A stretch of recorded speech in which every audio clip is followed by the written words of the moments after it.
로마서 8장 18절로 30절입니다.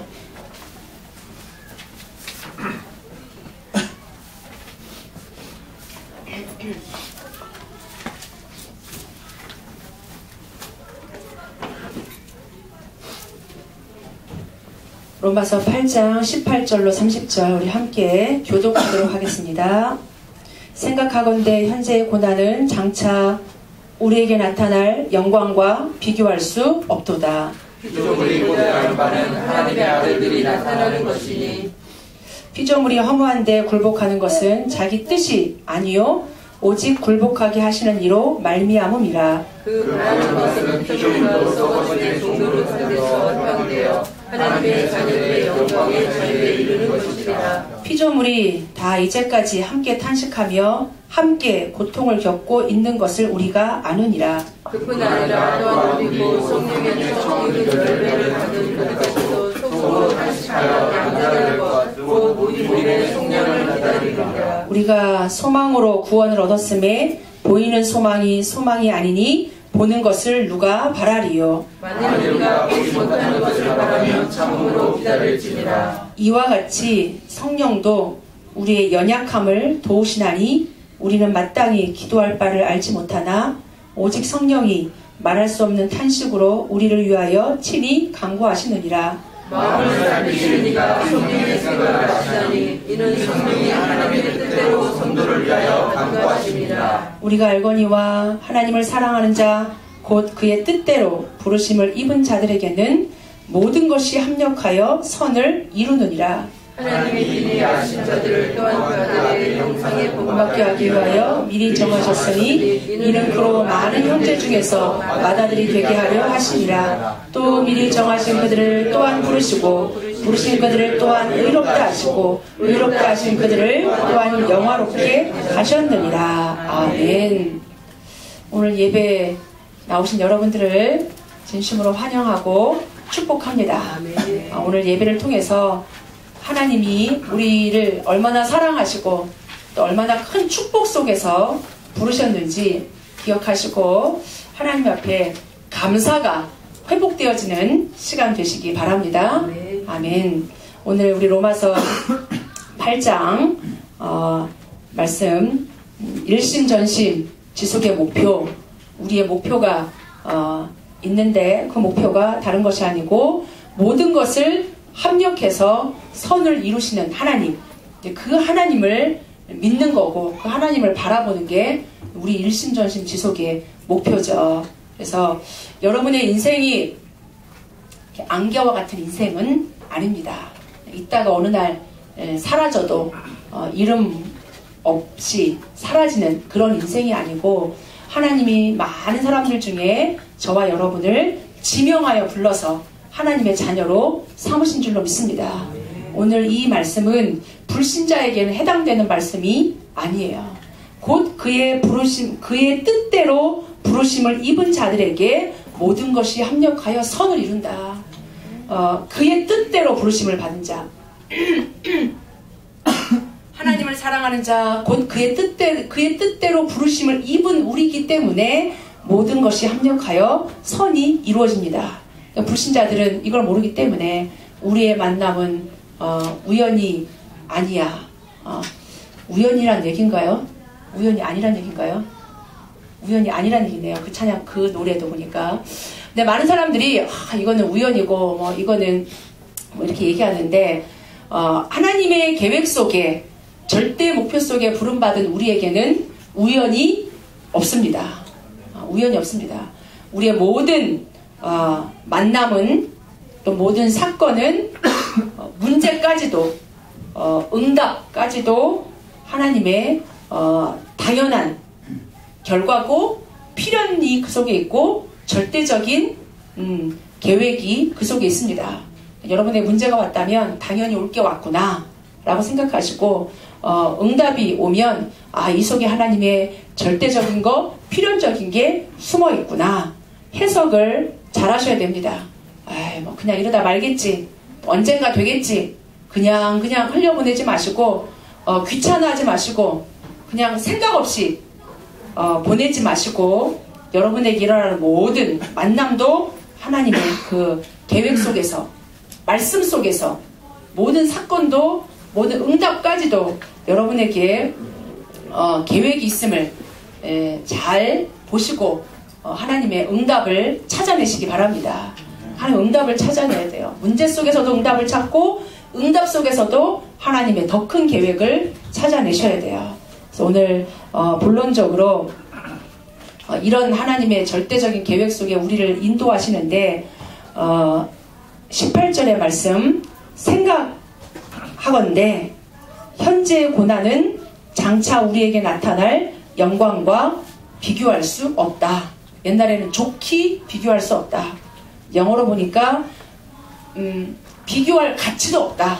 지금 우리가 받는 고난은 앞으로 나타나는 영광이 얼마나 큰지 비교할 가치가 없다는 얘기예요. 그래서 구원받은 자에게 일어나는 고난, 전도자에게 일어나는 고난은 앞으로 나타날 영광과 비교할 수 없음을 여러분이 기억하시기 바랍니다.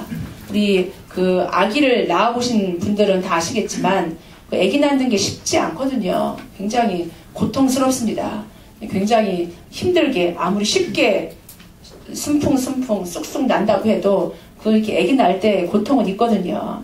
근데 아기를 낳는 고통은 있지만 이렇게 낳고 나서 그 아기를 보면, 그 생명을 보면 고통이 싹 사라지잖아요. 있지만 이 우리의 그 고통과 고난은 그 생명과 그 기쁨과 다른 것과 비교할 수 없다는 얘기죠. 시험 공부할 땐 힘들고 어렵지만 거기에 패스하고 나서 합격하고 자격증을 취득하게 되면 그 기쁨은 또 이루 말할 수 없거든요. 세상적인 이런 것도 그런데 하나님이 주시는 영광은 이 세상의 그 어떤 것하고도 비교할 수 없는 영광과 우리에게 그 축복을 주십니다. 근데 지금 이게 안 보이니까 힘든 거예요. 하나님이 주시는 영광, 하나님이 주시는 축복 이루실 게 안 보이니까 지금의 고난과 지금의 고통이 어려운 건데, 그 바울이 23절 뒷부분에 보면 이렇게 고백합니다. 우리까지도 속으로 탄식하여, 우리 속이 탄식하고 있다는 얘기죠.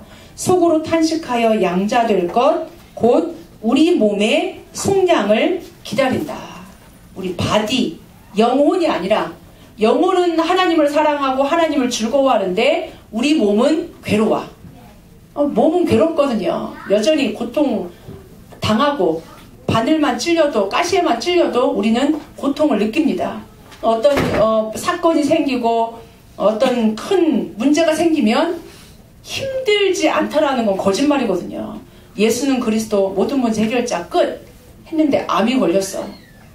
힘들잖아요. 아프잖아요. 그것까지는 어쩔 수 없다는 얘기예요. 모든 문제 끝났고 예수님이 나와 함께 하시고 그리스도가 나와 함께 하시고 하나님 나라가 이루어지지만 고통이 있고 슬픔이 있는 거는, 이 고통을 느끼는 거는 어쩔 수 없다는 얘기예요. 우리 몸을 입고 있기 때문에. 그래서 이 바울이 고백하기를 곧 몸의 속량을 기다린다. 몸의 구속을 기다린다. 우리가 부활하고 나면, 죽고 나서 부활하고 나면 고통을 느끼는 몸이 아니란 얘기예요. 우리 눈에 눈물도 씻겨주시고 고통도 없고 슬픔도 없고 죽음도 없는 곳 천국. 우리를 그렇게 하나님이 그런 고통이 아주 없는 곳으로 하나님은 우리를 이렇게 부르실 거거든요. 그러니까 내가 몸의 구속을 기다린다. 내가 이 바디를 입고 있기 때문에 죄의 법, 이 지금 마음의 법이 끊임없이 싸우고 있잖아요. 안 싸우면 좋겠는데 그리스도가 내 안에 계시고 하나님이 내 안에 함께 계시는데도 여전히 내 속에 죄가 있어서, 죄의 법이 있어서 성령 충만하지 않는 순간 죄의 법이 쑥 올라오거든요. 내 안에 각인 뿌리 체질된 게 다른 게 올라오기 때문에 이 바울도 내 몸의 구속을 간절히 기다린다.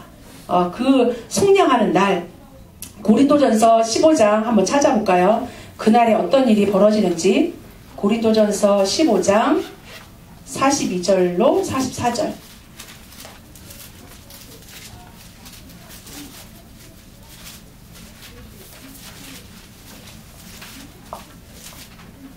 고린도전서 15장 앞으로 우리가 예수님의 부활처럼 우리도 그런 부활의 몸을 입게 될 텐데, 그때는 보니까 42절로 44절 우리 같이 봅니다. 죽은 자의 부활도 그와 같으니 썩을 것으로 심고 썩지 아니할 것으로 다시 살아나며, 욕된 것으로 심고 영광스러운 것으로 다시 살아나며, 약한 것으로 심고 강한 것으로 다시 살아나며, 육의 몸으로 심고 신령한 몸으로 있은즉 또 영의 몸도 있느니라. 아멘. 지금은 우리가 육의 몸을 입고 있기 때문에 고통도 느끼고 이렇게 막 마음의 갈등도 있고 있지만, 그때가 되면 우리 몸이 신령한 몸, 영의 몸, 영광스러운 것으로 변화된다는 얘기예요. 그때를 사모한다. 그런 가운데 그러면서 이런 우리의 그 고난을 지금 인내하자, 그런 얘기인데, 이 피조물도 그 다음에 보니까 피조물 얘기가 나오죠. 피조물도 고대하는데 하나님의 아들들이 나타나기를 원하고 있다. 왜 그러냐? 이 피조물이 허무한데 굴복하는 것은 자기 뜻이 아니다. 이 세상의 모든 피조물들이 자기 뜻대로 이런 어려움을 당하고 있냐? 아니란 얘기죠. 피조 세계는 똑같이 우리 이 사람의 이 창세기 3장의 세계처럼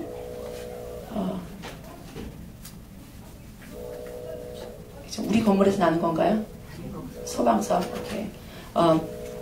우리 피조 세계도 그렇고 우리 인간 세계도 마찬가지로 약육, 강식의 세계에서 살거든요. 약한 자는 잡아먹히게 돼 있어요. 이렇게 좀 부족하고 연약한 자, 그래서 우리가 사실 힘든 거거든요. 내가 더 힘을 가지려고 하는 게 약육, 강식의 세계에서 우리가 살고 있기 때문에. 우리 인간 세계만 그러냐? 아니고 피조 세계도 마찬가지예요. 이 힘센 짐승이 약한 짐승 잡아먹거든요. 그게 지금 이 생태계의 원리처럼. 근데 이 에덴 동산에서는 그렇지 않았고, 나중에 하나님의 그때가 되면 그런 일이 생기지 않는다. 한번 이사야를 볼까요? 그때는 어떤 일이 일어날지. 이사야 11장 6절로 9절. 우리 줄다교 때 막 찬양 불렀던 것 같아요. 이사야 말씀 가지고. 이사야 11장 6절로 9절. 피조물들도 지금 하나님의 아들들이 나타나기를 간절히 사모하는 게, 피조 세계도 힘들다는 얘기죠. 어렵다는 얘기고. 이사야 11장 6절로 9절 같이 볼까요? 그때에 이리가 어린 양과 함께 살며 표범이 어린 염소와 함께 누우며 송아지와 어린 사자와 살찐 짐승이 함께 있어 어린아이에게 끌리며 암소와 곰이 함께 먹으며 그것들의 새끼가 함께 엎드리며 사자가 소처럼 풀을 먹을 것이며 젖먹는 아이가 독사의 구멍에서 장난하며 젖된 어린아이가 독사의 굴을 손을 넣을 것이라. 내 거룩한 산 모든 곳에서 해됨도 없고 상함도 없을 것이니 이는 물이 바다를 덮음같이 여호와를 아는 지식이 세상에 충만할 것임이니라. 아멘. 우리 인간 만물의 영장인 인간이 하나님을 아는 지식이 충만할 때 피조 세계에도 지금 상상도 할 수 없는 이런 일이 벌어진다는 얘기예요. 어떻게 감히 지금 이런 세계가 있을 수 있겠습니까? 근데 지금 이런 세상이 그때가 되면 피조 세계도 일어난다는 얘기예요. 그래서 피조물도 하나님의 아들들이 나타나기를 간절히 사모하고 있다. 자기들이 잘못한 것도 아닌데 창세기 3장에 인간이 잘못한 게 피조 세계에도 영향을 줘서 이 악한 세력과 흑암의 세력이 이 자연계에도 영향을 줘서 지금 고통하고 신음하고 있다는 얘기예요. 지금 이 바다가 지금 많은 것들이 지금 바다도 문제가 왔고 온 생태계가 문제가 와서 자연 환경을 보호하자는 단체도 사실 지금 많이 나타나고 있잖아요. 근데 우리가 어떤 걸 죽고 약물을 뿌리고 이 지금 어떻게 한다고 해가지고 자연의 생태계가 돌아오지는 않습니다. 창세기 3장의 죄로 말미암아 생태계도 문제가 왔기 때문에. 그래서 지금 오늘 그런 문제가 아니고 이 21절과 22절에 보니까 그 바라는 것은 피조물도 썩어짐의 종도로 탄 데서 해방되기를 원하고 하나님의 자녀들의 영광의 자유에 이르는 것이라. 피조물들이 이걸 원하고 있다는 얘기예요. 피조물이 다 이제까지 함께 탐식하고 함께 고통을 겪고 있는 것을 우리가 알고 있다. 제가 지금 자연보호 하자는 얘기 아닙니다. 이 지금 바울도 그 얘기를 하는 게 아니에요. 이 피조물이 탄식하고 고통하고 허무한 데 굴복하는 것을 회복시켜주자. 지금 이 얘기를 하는 게 아니라 성도가 하나님의 자녀로서 하나님의 영광을 회복하면 피조세계에도 그런 회복이 일어난다는 얘기예요. 그러니까 초점이 어디 있냐? 우리 인간이 하나님 자녀로서 회복되는 거에 관심이 있는 거예요. 근데 우리가 기억해야 될 게 뭐냐면 피조물의 회복 자체를 얘기하지 않고 있는데 피조물도 지금 이렇게 탄식하고 있다는 얘기예요. 피조물조차도 이 지금 하나님의 영광이 회복되기를, 하나님 자녀의 이 영광이 회복되기를 이렇게 탄식하고 신음하고 있는데, 하물며 인간 자신의 회복을 위해서 탄식하는 것도 없어지고, 이 정말 이 하나님 자녀의 축복을 회복하기 위해서 신음하고 탄식하고 있지 않다는 얘기예요. 피조세계도 이렇게 하나님 자녀들이 일어나서 모든 게 회복되기를 원하는데, 이 하나님 자녀가 하나님 자녀의 영광을 놓쳐버리고, 인간이 하나님의 형상을 놓쳐버리고 신음하고 있지 않다는 얘기예요. 영적으로 무감각하고 영적으로 무디고, 이게 지금 예배를 한 번, 두 번 빠질 때는 마음이 조금 찝찝해.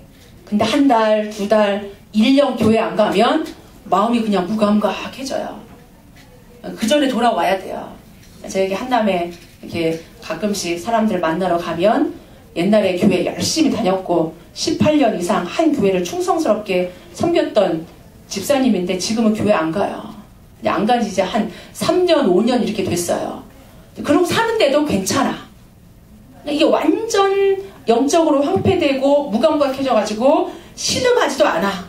내가 하나님 앞으로 나아가고 하나님 앞에 예배 드리는 것을 사모할 힘도 없어. 그 지금 피조물도 이렇게 탄식하고 고통하고 신음하는데 하나님 자녀가 하나님 떠나서 탄식하고 고통하지도 않는다는 얘기예요.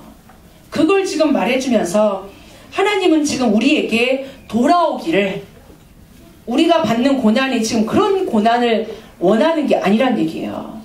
지금 우리가 오히려 하나님 앞에 있을 때 이게 지금 하나님을 너무 멀리 떠나면 그게 고통스럽지 않아요.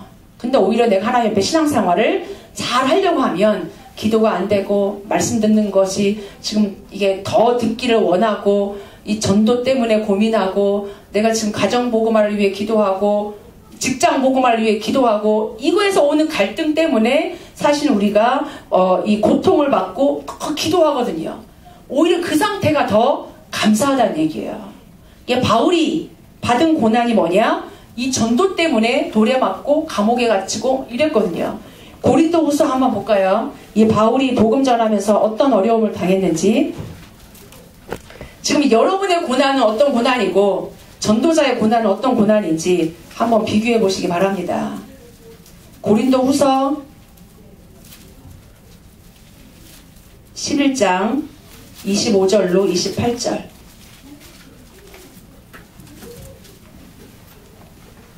같이 봅니다. 11장 25절로 28절까지. 3번 태장으로 맞고, 1번 돌을 맞고, 3번 파손하고, 1주야를 깊은 바다에서 지냈으며, 여러 번 여행하면서 강의 위험과 강도의 위험과 동족의 위험과 이방인의 위험과 시내의 위험과 광야의 위험과 바다의 위험과 거짓 형제 중의 위험을 당하고, 또 수고하며 애쓰고 여러 번 자지 못하고 줄이며 목마르고 여러 번 굶고 춥고 헐벗었노라.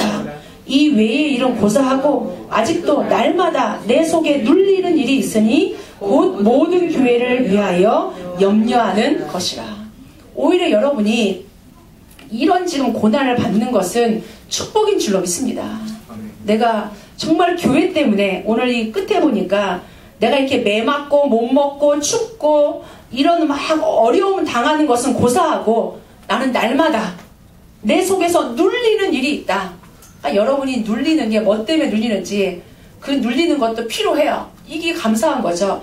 이 지금 내가 눌리는 일이 있는데 곧 모든 교회를 위하여 염려하는 것이다.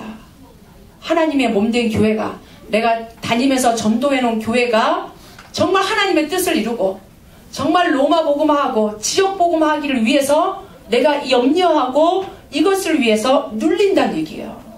이런 눌림과 이런 염려는 좋은 거예요. 내가 이 전도자의 고난, 구원받은 자의 고난, 이런 고난은 앞으로 나타나는 영광과 비교할 수 없다는 얘기예요. 내가 가정가문 복음화를 위해서, 내가 정말 예배를 위해서 이 갈등하고 고민하고 이런 고난은 앞으로 받을 영광과 비교할 수 없죠. 너희가 나의 생명의 멸류관이다. 예수 그리스도의 십자가의 그 고난, 그 비참하고 그 기가 막힌 고난은 하나님의 부활과 연결되는 줄로 믿습니다. 그래서 여러분의 고난이 우리 교회가 어떻게 하면 성전을 건축하고, 우리 교회가 어떻게 하면 렘넌트 운동하고, 이 지역에 어떻게 하면 복음 운동하고, 우리 집사님들 중에 지역 직장을 놓고 얼마나 기도합니까? 내가 내 직장에서 우리에게 맡겨준 이 사람들에게 어떻게 하면 복음 전할까? 그런 고난은 정말 축복된 고난이에요. 여러분이 의미 있는 고난, 여러분이 누리시기 바랍니다. 내가 지역 복음화를 위해, 직장 복음화를 위해, 내가 우리 교회가 정말 전도운동하고, 내가 내 자녀가 내 렘넌트에게 정확한 복음을 전달해주기 위해서 받는 고난은 앞으로 나타날 영광과 비교할 수 없다는 얘기예요. 우리 권사님도 얼마나 지금 손주, 손녀 데리고 와서 쉽지 않거든요. 혼자 오면 예배드리기 더 편하지, 신경 안 쓰고. 근데도 어떻게 하면 내가 이 손주에게 언약을 전달하고 예배의 축복 속으로 인도할까? 사실은 고통이고 힘들지만 데리고 오는 거예요. 하나님은 그 고통과 그 눈물의 기도를 들으실 줄로 믿습니다. 그러니까 우리 집사님 한 분도 남편이 불신자잖아요. 그러니까 수요 예배, 금요 기도에 오는데 막 이 마음 졸이면서 기도하면서 막 카톡 보내고 이 지금 간다고 얘기하고 오면서 예배 오는 거예요. 그런 예배를 사모하고 그런 하나님 앞으로 나아가서 정말 전도운동 하기를 위해서 간절히 사모하는 그 고난은 앞으로 나타날 영광과 비교할 수 없다.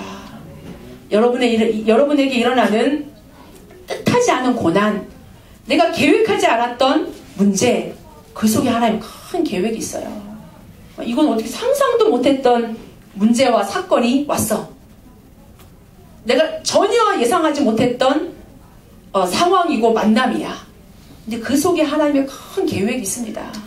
하나님의 큰 축복이 들어있는 줄로 믿습니다. 여러분이 이 보는 눈이 있어야 돼요. 보는 눈.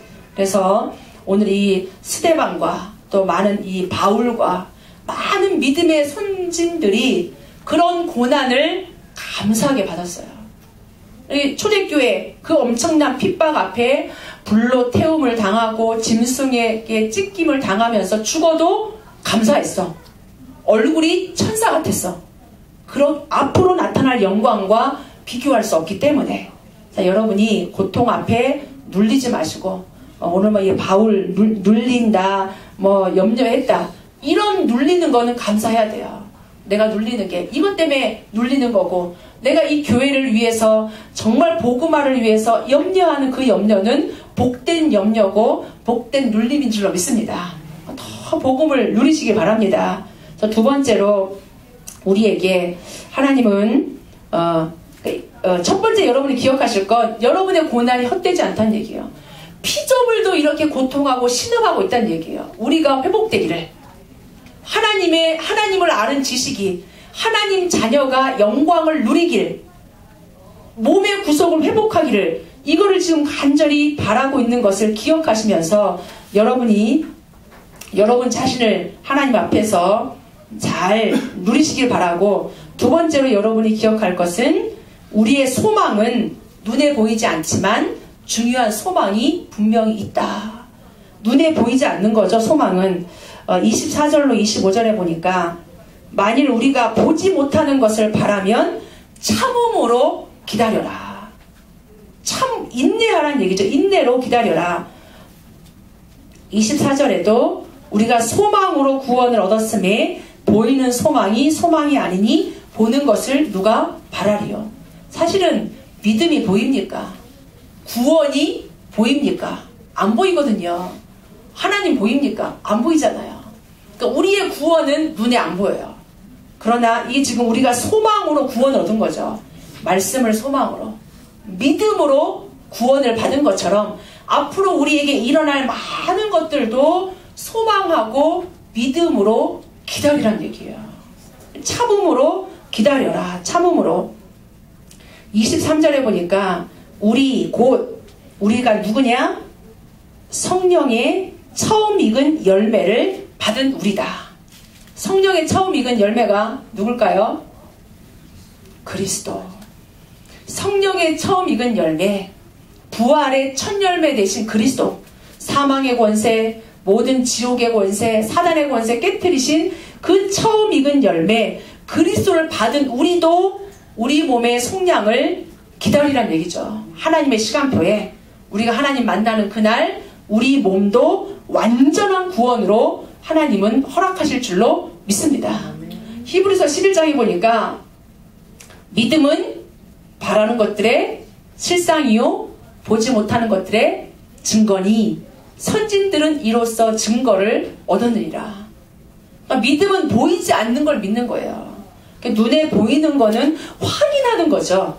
확인하는 거. 아, 여기 있다. 이건 믿는 거 아니죠. 믿는 게 아니죠. 눈에 보이지 않지만 내가 확인하지 않고도 믿는 거. 믿는 거. 말씀 자체를 내가 믿는 거. 그냥 말씀은 말씀이지 지금 눈에 드러나진 않았거든요. 방주를 지어라. 앞으로 물로 심판을 이 세상을 할 거다. 그걸 믿고 소망으로 방주를 만드는 거예요. 믿음으로. 사람들은 믿지 않았죠. 이렇게 해가 쨍쨍인데 무슨 비가 온다 그러냐. 비가 오다 말겠지. 무슨 온 세상의 물로 심판을 받겠냐. 안 믿은 거예요. 근데 노아는 그걸 믿고 방주를 만든 겁니다. 아브라함도 내가 네게 지시할 땅으로 가라. 지금 자식 한 명도 없는데 하늘의 별처럼 땅의 모래처럼 내가 내 자식을 후손을 줄 거다. 내가 너를 복의 근원으로 삼을 거다. 그러니까 안 보이는 건데 사실 그 사실을 믿고 나아가는 거죠. 보이지 않는 것을 믿는 중요한 소망 하나님 우리에게 주신 줄로 믿습니다. 그러니까 여러분이 이 소망을 붙잡으셔야 돼요. 지금 이게 눈에 보이는 거 지금 되냐 안 되냐 거기에 속고 흔들리면 안 돼요. 우리 집사님 기도하시는데 너무 은혜가 됐고 마지막에 하나님만 진실이다. 하나님 말씀만 진실이다. 이 세상에 그 어떤 것도 기준이 될 수 없다. 하나님 말씀이 기준이요. 하나님 말씀을 믿는 거예요. 그걸 소망하는 거죠. 그래서 사실은 우리가 구원받았다는 것은 죽어봐야 아는 건데 그저 죽지도 않았는데 알 수 있냐? 네가 지금 천국 가봤냐? 지옥 가봤냐? 우리에게 물어보는데 우리는 그거를 믿는 거예요. 소망하는 거예요. 그래서 요한일서 5장 11절로 13절에 보니까 하나님의 아들이 있는 자에겐 생명이 있고 하나님의 아들 그리스도가 없는 자에겐 생명이 없다. 주 예수를 믿으라. 그리하면 너와 내 집을 구원하겠다. 지금 눈에 보일 때는 구원이 안 이루어지는 것 같아. 근데 주 예수를 믿을 때 구원의 축복을 나에게도 허락하시고 온 가정과 가문에도 이루실 줄로 믿습니다. 이 구원의 확신이에요. 확신. 영생을 얻었고 심판에 이르지 아니하나니 사망에서 생명으로 옮겼느니라. 그러니까 말씀으로 우리는 이미 사망에서 생명으로 옮긴 구원받은 자인 줄로 믿습니다. 그러니까 지금 죽어서 천국 가는 그걸 확인해야 되는 그게 아니고 눈에 보이지 않지만 중요한 소망이 있다. 내가 받은 구원은 완전한 구원이다. 완전한 구원을 받은 줄로 믿습니다. 그리고 우리가 눈에 보이지 않지만 중요한 소망이 있다는 얘기는 기도하면 응답된다는 소망이에요. 기도하면 응답을 주실 줄로 믿습니다. 예레미야 33장 1절로 3절에도 너는 내게 부르짖어라.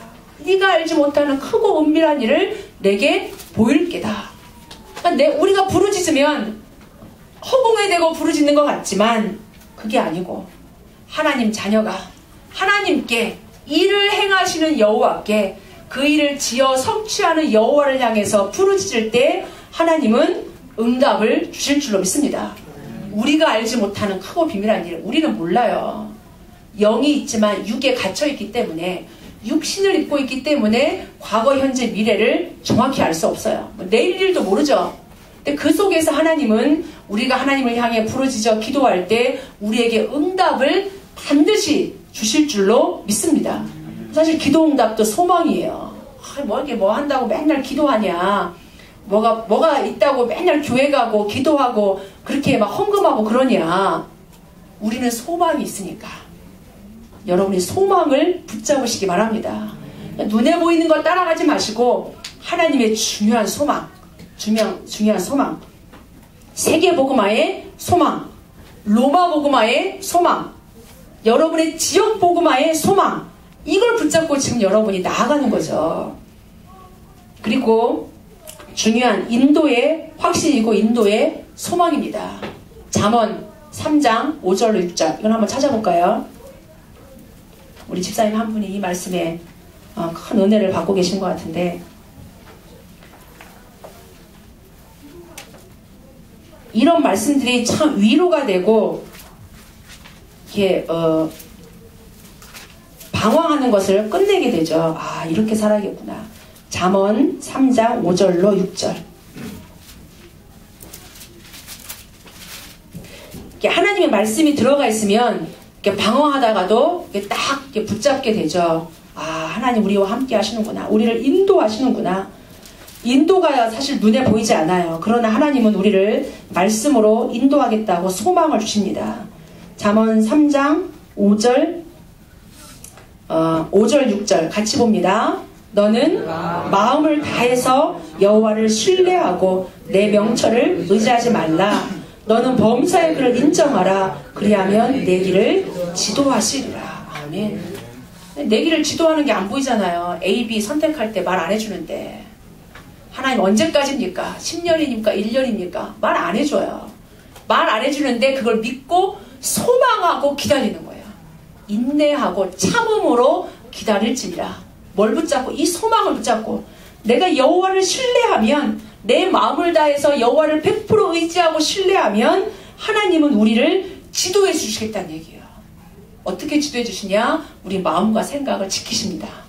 마음이 허탄한 데 가지 않도록, 마음이 이렇게 방황하지 않도록, 생각이 무뎌지지 않도록 하나님을 향해서 이 마음과 생각이 딱 있어가지고 우리의 가는 길을 인도하십니다. 보혜사 성령이 우리 안에서 멀리 계신 하나님이 아니라 우리를 보호해 주시고 은혜를 주시고 가르쳐 주시는 성령. 아멘. 가르쳐 주시는 성령 하나님이 우리를 인도하십니다. 가장 의의 길로, 가장 생명의 길로. 그러면서 우리를 승리하게 하십니다. 고린도전서 10장 13절 한번 찾아보겠습니다. 고린도전서 10장 13절.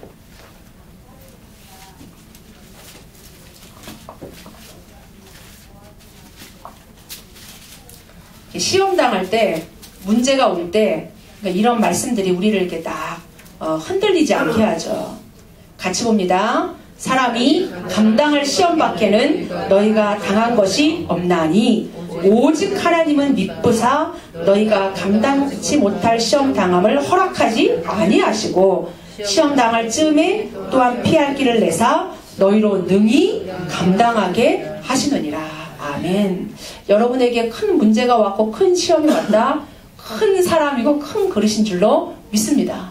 감당할 수 있는 힘도 주세요. 시험만 뚝 던져주는 게 아니라 하나님은 미쁘시다. 미쁘시다는 얘기는 하나님은 굉장히 신실하시다는 얘기예요. 하나님 아주 신실하셔가지고 우리에게 이 시험을 넉넉히 이길 수 있도록 피할 길도 주시고 감당할 힘도 주신다는 얘기예요. 아멘. 그래서 승리의 확신 붙잡으시기 바랍니다. 여러분이 당한 그 큰 문제 때문에, 큰 시험 때문에 절대 죽지 않습니다. 죽지 않아요. 그 문제를 하나님이 그냥 여러분 망하라고 주지 않습니다. 오히려 그 시험 때문에 하나님은 여러분을 연단시키고 훈련시켜서 하나님이 쓰시기에 합당한 가장 하나님의 뜻과 계획을 이루시는 줄로 믿습니다.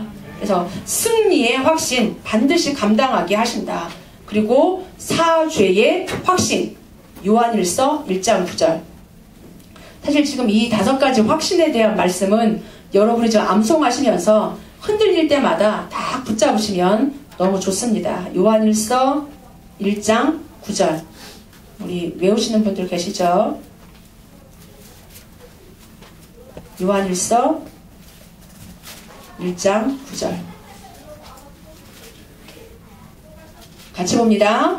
만일 우리가 우리 죄를 자백하면 저는 미쁘시고 의로우사 우리 죄를 사하시며 우리를 모든 불의에서 깨끗하게 하실 것이요. 우리가 우리 죄를 하나님 앞에 인정하기만 하면, 나의 연약함을 인정하고 나의 죄를 자백하기만 하면 하나님은 신실하셔서 이미 십자가에서 모든 문제 해결하신 그 그리스도께서 우리의 죄를 다 흰눈처럼 용서하신다는 얘기예요. 그러니까 사단은 이거 못하게 해요. 죄를 지을 때마다 자꾸 우리를 붙잡습니다. 네가 그러면 그렇지, 어디 가겠어, 또 죄짓고 또 죄짓고 예배 못 드리게, 기도하지 못하게, 내가 구원받지 못했나? 내가 하나님 자녀 맞나? 저 사람 저런 죄를 짓는데 하나님 자녀 맞나? 정죄하게 만들고 이렇게 눌리게 만들고. 여러분이 죄 때문에 속지 마시고 그리스도 붙잡으시기 바랍니다. 사죄의 확신. 그래서 하나님은 우리에게 눈에 보이지 않지만, 눈에 보이지 않는 믿음을, 눈에 보이지 않는 중요한 소망을 저와 여러분에게 주신 줄로 믿습니다. 그러니까 소망이 있기 때문에 기다리란 얘기예요. 인내하면서 하나님의 때를 막연히 기다리는 게 아니고 언젠가 되겠지 이게 아니고 하나님의 시간표, 하나님의 그 믿음 가지고 하나님의 중요한 언약이 이루어질 줄로 믿습니다. 그런 가운데 보니까 우리는 연약하잖아요. 누가 뭐래도 연약하기 때문에 26절로 27절에 보면 굉장히 저도 이렇게 로마서 8장 읽으면서 이렇게 위로받았던 말씀, 힘이 됐던 말씀 중에 하나가 26절, 27절인 것 같아요. 이와 같이 성령도 우리의 연약함을 돕는다. 26절, 27절에 보니까 성령도 우리의 연약함을 도우시나니 우리는 마땅히 기도할 바를 알지 못하나 오직 성령이 말할 수 없는 탄식으로 우리를 위하여 친히 간구하신다. 아멘. 여러분이 기도할 수 없을 때 하나님이 우리를 위해서 친히 기도하고 계신 것을 기억하시기 바랍니다. 그 믿음을 붙잡으시고 하나님이 나를 위해서 이렇게 지금 일하고 계신다. 연약한 성도를 붙잡고 계신다는 얘기예요. 어디서? 내 안에서. 보혜사 성령이 내 안에서 연약한 나를 위해서 지금 어떻게 기도하냐? 말할 수 없는 탄식으로 안타까워하면서 우리를 위해서 기도하고 계신다. 이게 어떨 때는 우리도 연약하기 때문에 이렇게 나 자신을 위해서도 기도 못할 때 많잖아요. 내가 내 사랑하는 자녀를 위해서도 어떨 때는 막 이게 기도가 이렇게 안 될 때도 있어요. 그러니까 우리 성도들을 위해서도 늘 기도하지만 이런 말할 수 없는 탄식으로 정말 안타까워하는 그 마음으로 우리 기도 못할 때 있거든요. 근데 오늘 보니까 성령께서는, 우리 안에 계신 성령 하나님은 나를 너무나 잘 아시는 하나님, 여러분을 너무나 잘 아시는 그 하나님이 말할 수 없는 탄식을 가지고 저와 여러분을 위해 친히 간구하고 계시는 줄로 믿습니다. 이 믿음을 가지세요. 난 하나님의 자녀고 하나님 나를 이렇게 붙잡고 계신다. 그래서 27절에 보니까 마음을 살피시는 이가 성령의 생각을 아시나니 성령이 하나님의 뜻대로 성도를 위하여 간구한다. 우리는 하나님의 뜻 모를 때 있거든요. 내 마음대로 기도할 때 있잖아요. 근데 그것도 아시고 하나님은 하나님의 뜻대로 성도를 위하여 기도하고 계신다. 어떻게 보면 내가 기도할 수 있는 건 성령의 역사예요. 이게 성령의 역사가 아니곤 기도가 사실 되어지지 않아요. 성령이 아니곤 그리스도를 주라 시인할 수 없다. 우리가 그리스도를 주라고 시인할 수 있는 것도 성령의 역사고, 내가 기도할 수 있는 것도 내 속에서 말할 수 없는 탄식으로 성령님께서 기도하고 계시기 때문에 내가 기도할 수 있는 거예요. 하나님의 뜻대로 기도할 수 있다. 그것도 하나님의 성령의 역사인 줄로 믿습니다. 이런 소망을 붙잡으세요. 아, 하나님이 내 속에서 이런 믿음과 눈에 보이지 않지만 우리에게 성령으로 소망을 주고 계시는구나. 마지막 세 번째로 하나님은 우리에게 고난도 헛된 고난이 아니고 하나님의 주시는 영광과 비교할 가치가 없을 정도로 우리의 고난은 지나가는 거고 하나님의 영광은 영원한 거다.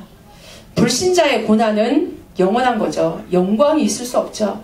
근데 우리의 고난은, 전도자의 고난은 반드시 영광이 있습니다. 그걸 기억하시면서 눈에 보이지 않지만 우리에게 중요한 소망과 믿음이 있다. 우리가 하는 기도, 우리가 하는 예배, 우리가 하는 헌신은 반드시 하나님의 때에 이루시는 소망이 있다. 그래서 마지막 세 번째로는 하나님 오늘 부르심을 입은 자들에겐, 하나님의 뜻대로 부르심을 입은 자들에겐 모든 것이 선을 위해서 함께 역사해요. 여러분에게 일어나는 모든 일, 그 모든 일은 선을 위해서 역사합니다. 불신자들은 악을 위해서 역사해요. 잘된 것도 악한 거고 못된 것도 사실 악한 거예요. 잘돼도 바벨탑을 쌓는데 그게 사실은 멸망이거든요. 그러나 우리 구원을 받은 자, 하나님을 사랑하고 하나님의 뜻대로 부르심을 입은 자들에겐 그 어떤 것도 버릴 것이 없이 좋으면 좋은 대로, 안 좋으면 안 좋은 대로 그 속에 하나님이 그 모든 것을 다 합해가지고 하나님의 선을 이루신다는 얘기예요. 아멘. 내게 있는 영적 문제도, 내가 받은 응답도, 이것도 하나님의 지금 뜻을 이루는 거다. 근데 그 앞에 조건이 그거잖아요. 하나님의 부르심을 입은 자, 하나님을 사랑하는 자. 이 하나님을 사랑하는 자는 하나님의 부르심을 입은 자입니다. 하나님의 부르심을 입었다는 얘기와 하나님을 사랑한다는 얘기는 동격이에요. 하나님을 사랑하기 때문에 부르심을 입은 게 아니고 우리가 뭔가 하나님 앞에 어떤 행위를 잘했기 때문에 보답으로 우리를 불러주신 건 아닙니다. 제가 언젠가 한번 얘기했던 것처럼 지금 한국에 계신데 그 성도님 한 분이 복음 전할 때 그 얘기를 하더라고요. 자기는 굉장히 하나님 앞에 하나님 무신론자였는데 착하게 살았으니까, 또 부모한테 잘했고 형제한테 잘했고 주변 사람들한테도 늘 잘했기 때문에 언젠가는 하나님이 자기를 부르실 거라고 생각을 했대요. 무신론자임에도 불구하고 내가 이렇게 잘 살고 있으면 언젠가 나를 부르시지 않겠냐라는 뭔가 모를 그런 믿음이 있었다고 얘기하더라고요. 제가 그 얘기할 때 그건 아니라고 그랬거든요. 우리가 뭔가를 잘했기 때문에, 착했기 때문에 하나님이 우리를 부르신 것은 아니다. 우리가 하나님 앞에 부르심을 받은 것은 오직 하나님의 주권적인 은혜인 줄로 믿습니다. 그러니까 여러분이 뭐 이렇게 특별히 똑똑하고 특별히 잘나고 특별히 뭔가 이뻐가지고 부른 게 아니고 하나님이 지명해서 불러낸 거예요. 하나님의 백성으로. 얼마나 감사합니까? 노아 시대에 온 세상이 죄악으로 꽉 차가지고 하나님이 온 세상을 물로 심판하시기로 작정했어요. 근데 창세기 6장 8절에 보니까 온 세상을 이렇게 심판할 거다 라고 하면서 8절에 보니까 그러나 노아는 여호와께 은혜를 입었더라. 아멘. 은혜를 입은 거예요. 그러나 여러분의 가문 속에, 이 시대 속에 온 세상이 죄 속에 완전히 빠져 죽어가고 있는데, 그러나 저와 여러분은 하나님께 은혜를 입고 이 자리에서 예배하는 줄로 믿습니다. 이 하나님의 절대적인 은혜죠. 아브라함도 이렇게 처음 가정 가문에서 신앙생활하는 사람들을 아브라함이라고 얘기 많이 하잖아요. 그런 것처럼 우상 숭배 많이 하는 그 가문 속에 하나님이 아브라함을 뽑아내신 거예요. 아브라함이 키가 커서도 아니고 아브라함이 뭔가를 뭐 잘해서가 아니고 하나님이 아브라함을 어느 날 부르셨어요. 부르셔서 아브라함에게 내가 네게 지시할 땅으로 가라. 그러니까 하나님이 저와 여러분을 그렇게 불러내신 줄로 믿습니다. 복음 안에, 그리스도 안에서. 그래서 이 불러낸 자들에게는 달라요. 아직도 부르심을 받지 못한 자들은 그런 저주와 재앙과 고통 속에 12가지 재앙 속에 빠져 있지만 부름받은 우리에게는 이제 완전히 바뀐 거예요. 이전 것은 지나갔으니 보라 새 것이 되었도다. 새로운 피조물이 된 사람에게는 이게 지금 다 바뀌었기 때문에 모든 사건, 모든 상황, 모든 문제 다 바뀐 거예요. 문제가 아닙니다. 이게 바뀌었기 때문에, 사망에서 생명으로 옮겨졌기 때문에, 죄의 법, 사망의 법에 있으면 아무리 잘해도 망할 수밖에 없는 거예요. 근데 죄의 법, 사망의 법으로부터 생명의 성령의 법으로 옮겨졌기 때문에 여기에서 문제가 있어도 괜찮아. 방주 속에서 그런 얘기 많이 하잖아요. 방주 속에서 잠을 자도 방주, 죄를 져도 방주 안, 문제가 있어도 방주 안, 아무것도 안 해도 방주 안에 있는 거예요. 여러분의 신분이 그렇게 옮겨진 줄로 믿습니다. 그러니까 여러분이 이제는 하나님 자녀가 된 이 축복 속에서 일어나는 모든 문제와 사건과 이런 일들을 이제는 오늘 말씀을 보니까 합력해서 선을 이룬다. 이게 중요해요. 그러니까 여러분의 모든 사건들이 뭐를 위해서 움직이냐? 하나님의 선. 그 선이 뭐냐? 그 선이 뭐겠습니까?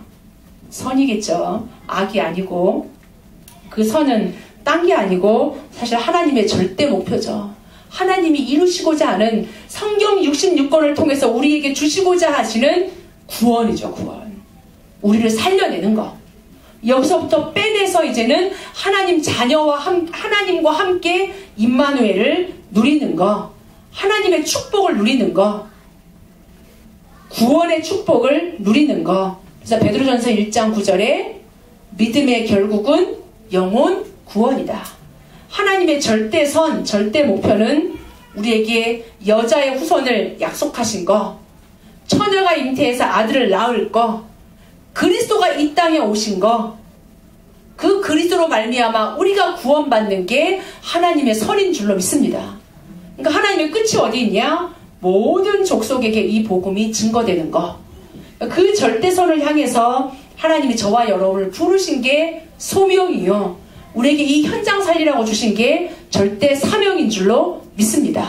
그래서 저와 여러분이 이제는 이 멸망의 현장 속에, 탄식하고 고통하는 이 현장 속에서 부르심을 받고 하나님의 절대선을 위해서 하나님은 일하시는 줄로 믿습니다. 그래서 이제는 결론적으로 딱 여러분이 두 가지를 기억하시기 바랍니다.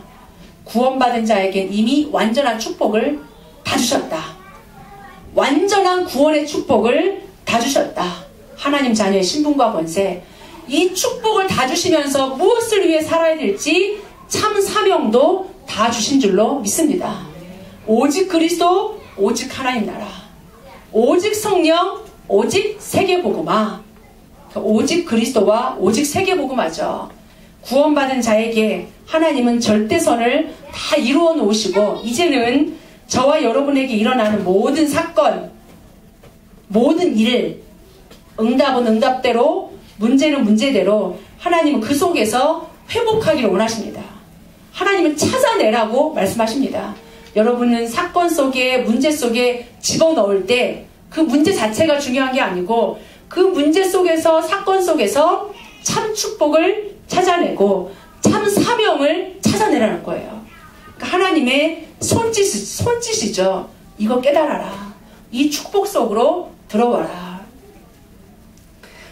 우리에게 뭐 늘 크고 작은 문제들, 이렇게 소소한 문제들은 있잖아요. 그건 지나가는 거고, 그런 소소한 문제들 속에서도 하나님의 계획을 아주 세밀하게 찾아가는 게 중요하고, 큰 사건, 큰 문제 속에서, 어떤 큰 시간표 속에서 하나님의 중요한 축복과 중요한 사명을 꼭 찾아내시고 여러분이 회복하시고 깨달으시길 바랍니다. 이번 한 주간 하나님은 구원받은 저와 여러분을 하나님의 선을 위해서 인도해 가십니다. 그 선을 이루어 가시는 중에 진짜 하나님 이 사건을 왜 허락하셨을까? 이 만남을 왜 허락하셨을까?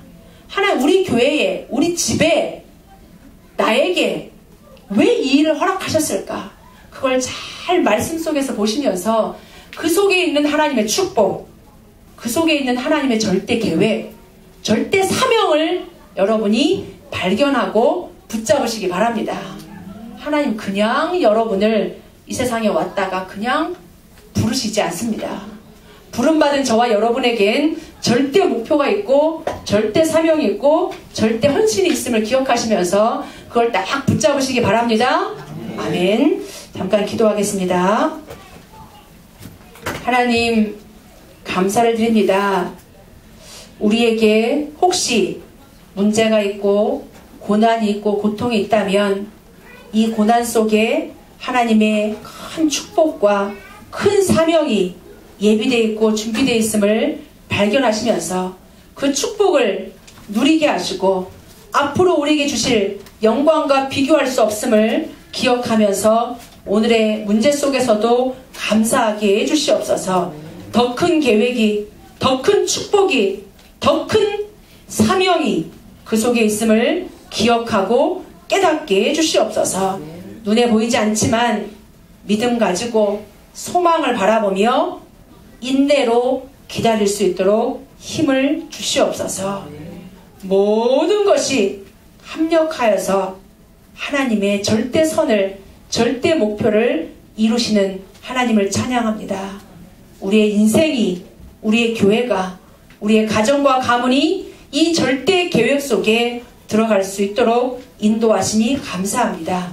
이번 한 주간 그 어떤 문제, 그 어떤 상황에도 감사하면서 하나님의 절대 계획을 보게 해주시옵소서.